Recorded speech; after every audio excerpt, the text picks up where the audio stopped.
Bonjour à tous, bienvenue à notre vidéo sur la structure de l'épreuve del V2. Nous allons commencer par la production écrite. Dans la production écrite, vous devez prendre une position sur un problème de manière argumentée.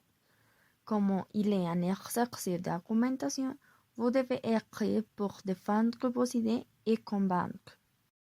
Votre texte doit comporter environ 250 mots et l'épreuve dure 1 heure. Pour tenir en compte, vous devez savoir qu'il peut être en lettres formelles ou en essai argumentatif. Il est très important de prendre quelques minutes pour bien lire et analyser le sujet.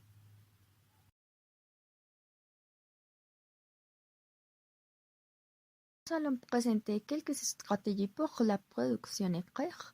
La première, vous devez identifier la situation de communication à partir de l'information de la consigne. La deuxième, vous devez chercher rapidement des idées et des exemples. Et la troisième, vous devez faire un plan. Après ça, vous devez rédiger l'essai. Vous devez écrire l'introduction et une conclusion.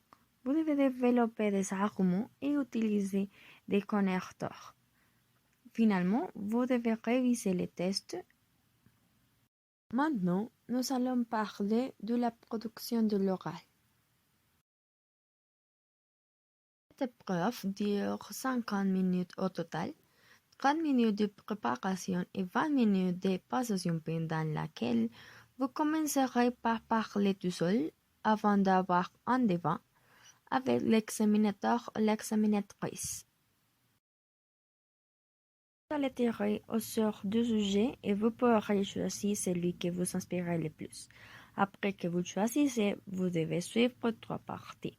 Vous devrez tout d'abord présenter le thème du test, l'auteur et le titre.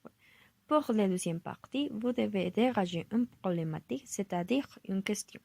Vous commencerez par une introduction claire dans laquelle vous présentez le test, puis vous devez présenter des arguments et vous épousser avec des exemples précis. Vous terminez par la conclusion claire. Il faut que vous donniez votre opinion sur le sujet et une concession. Une fois votre exposé est terminé, il y a un débat avec l'examinateur qui dure 10 minutes. En ce qui concerne les stratégies pour la production orale, vous devez développer et organiser vos idées, les préciser et les illustrer par les exemples. Vous devez utiliser un vocabulaire plus riche, mais attention, à ne pas utiliser un mot pour l'autre. Il faut être sûr des vocabulaires que vous employez.